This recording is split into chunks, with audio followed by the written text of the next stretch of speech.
किसको वोट करेंगे आप, किस गवर्नमेंट को चूज़ करेंगे? बीजेपी।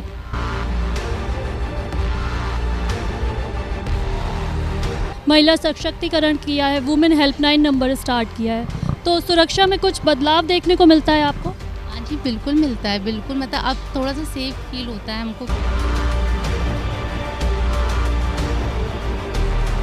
मेरे हिसाब से तो बीजेपी की सरकार ही बेस्ट है।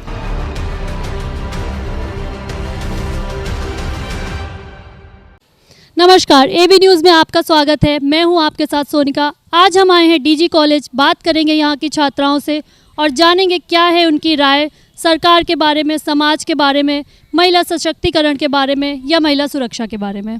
आपका क्या नाम है? कनिष्का द्विवेदी। एकता, आप घर से कॉलेज आते हो तो अभी गवर्नमेंट जैसे बहुत बड़े बड़े प्रोमिसेस कर रही है कि उन्होंने बहुत बेटरमेंट किया है, महिला सशक्तिकरण किया है, वुमेन हेल्पलाइन नंबर स्टार्ट किया है, तो सुरक्षा में कुछ बदलाव देखने को मिलता है आपको? हाँ जी, बिल्कुल मिलता है, बिल्कुल। मतलब अब थोड़ा सा सेफ फील होता है हमको कि मतलब कि जाते हैं तो थोड़ा टेंशन फ्री होकर, मन से रिलैक्स होके जाते हैं। ये लगता है कि चलो टेंशन फ्री है, मतलब कि कोई डर नहीं है, किसी चीज़ का भी डर नहीं है। अब तो बहुत अच्छा है। थैंक यू एकता। आपका क्या नाम है? कनिष्का। अनुष्का, आप वोटिंग के लिए एलिजिबल हो, आप वोट दे रहे हो? यहाँ पे कौन कौन वोटिंग के लिए एलिजिबल है, किसकी वोटिंग फर्स्ट है या वोटर आईडी आ गई आपकी? अभी नहीं। बनवाने को दिया है? बनवाने को दिया है। किसको वोट करेंगे आप, किस गवर्नमेंट को चूज़ करेंगे? बीजेपी। क्या वजह रहेगी बीजेपी को चूज़ करने की?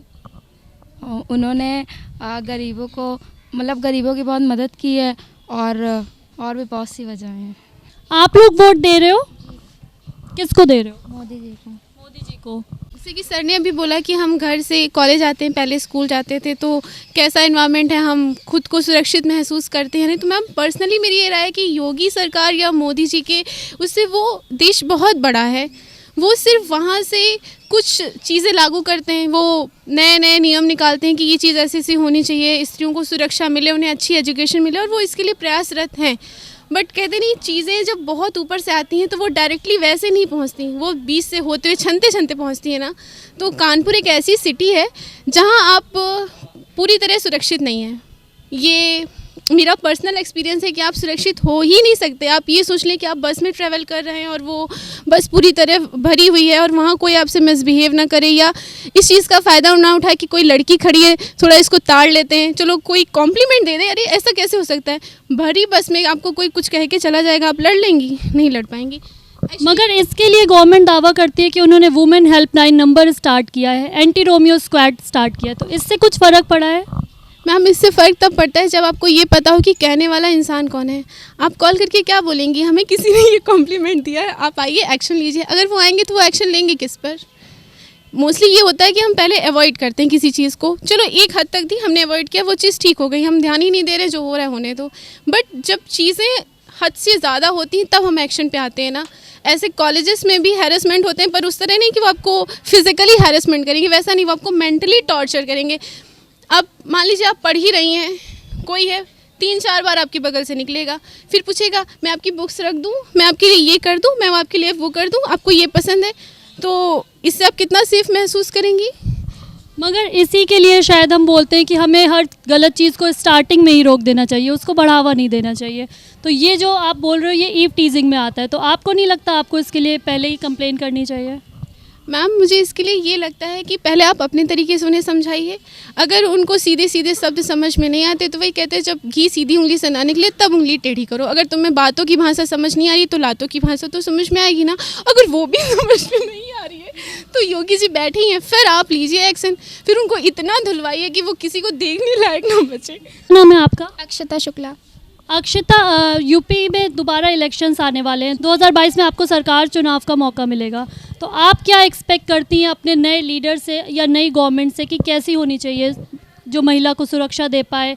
आप अपने एक लीडर को कैसे आइडियलाइज करती हैं? मैम मेरे लिए तो आइडियल लीडर के तौर पे योगी जी ही हैं, क्योंकि वो उनकी जो डिसीजन लेने की जो क्षमता है वो बिल्कुल स्ट्रेट है, वो बिल्कुल सही डिसीजन लेते हैं। वो चाहे राम मंदिर का मुद्दा हो या फिर मुस्लिम की महिलाओं के सपोर्ट में हो, जो मुद्दा कोई नहीं उठा सकता था कि तलाक नहीं होना चाहिए, वो बीजेपी सरकार ने लाया भी और उसको मतलब फाइनल भी कर दिया, उसमें कोई प्रॉब्लम ही नहीं हुई। राम मंदिर का मुद्दा इतने पुराने टाइम से चल रहा था, उसमें सरकार आती थी, हर इलेक्शन में वो एक राजनीतिक मुद्दा बन कर के तौर पे आता था। लेकिन बीजेपी की सरकार एक ऐसी सरकार है जो यहाँ पे आई, उसमें डिसीजन लिया, और हाँ, दंगा भी नहीं हो पाया, एक भी हिंदू मुस्लिम के बीच में लड़ाई नहीं हो पाई। तो मेरे हिसाब से तो बीजेपी की सरकार ही बेस्ट है। अक्षता, बीइंग अ गर्ल, आपको क्या लगता है सरकार बदलने से या बीजेपी गवर्नमेंट से आपको क्या फ़ायदा मिला है? मैम, फ़ायदा क्या मिला है कि एक सपोर्ट होता है ना, एक बैक में आपको एक सपोर्ट मिलता है कि हाँ, मेरे पीछे एक मजबूत पार्टी है, मेरे पीछे एक मजबूत हाथ है, तो आप कुछ भी करने के लिए तैयार रहते हो। योगी जी ने महिला सशक्तिकरण शुरुआत किया, एक वुमेन के लिए है, एक महिला हेल्पलाइन नंबर शुरू किया, 1090 का नंबर उन्होंने शुरुआत किया। मतलब कि एक फ़ीमेल के लिए एक अलग से जो कहा जाता है ना कि एक पोर्शन उन्होंने निकाल करके रखा है कि हाँ, उन्होंने अहमियत दी है एक महिला के लिए कि उनकी क्या ज़रूरतें हो सकती हैं, उनको क्या परेशानियां हो सकती हैं, ये मतलब समझने वाली चीज़ें होती हैं। और ये योगी जी ने समझा भी है, और उसको मतलब सुधारने के लिए एक पोर्टल भी अलग से ही बना करके रखा हुआ है कि आपको कोई परेशानी होती है या कुछ भी होता है, आप तुरंत कॉल कीजिए, आपकी सुविधा तुरंत हो जाएगी। थैंक यू अक्षता।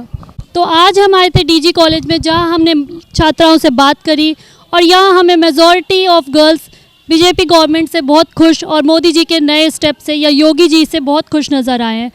आगे हम जाएंगे किसी और कॉलेज में और जानेंगे और लोगों की राय। आप देखते रहिए AB न्यूज़। नमस्कार।